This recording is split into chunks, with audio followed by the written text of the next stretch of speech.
नमस्कार, मी भाग्यश्री आणखी एका नवीन ब्लॉगमध्ये तुमचं मनापासून स्वागत करते। कसे आहात तुम्ही सर्वजण? मी आशा करते की तुम्ही सर्वजण मस्त आणि मजेत असाल। तर इथं मी माझे जुने कपडे कट करून त्यापासून पायपुसणी तयार करणार आहे।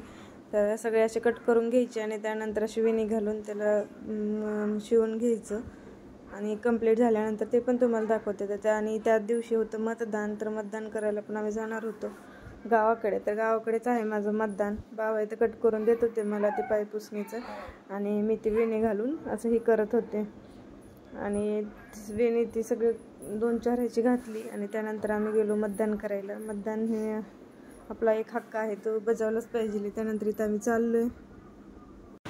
आता आहे इथं सहजासहजी तर म्हटलं करावं मतदान। त्यानंतर सगळ्यांचंच मतदान गावाकडंच आहे, त्यामुळे सगळेच जण चाललेलो होतो आम्ही। आणि किती 15 ते 20 मिनिट लागतात कुर्डवाडीवरून लोणीला जाण्यासाठी।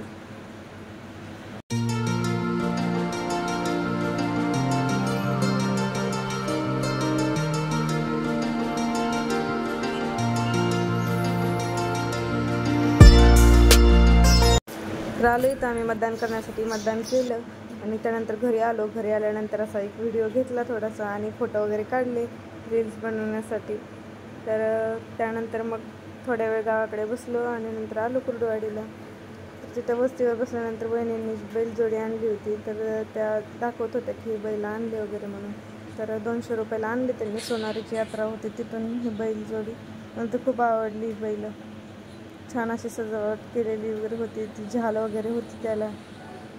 तर या ब्लॉगचा मी इथे सेंड करते।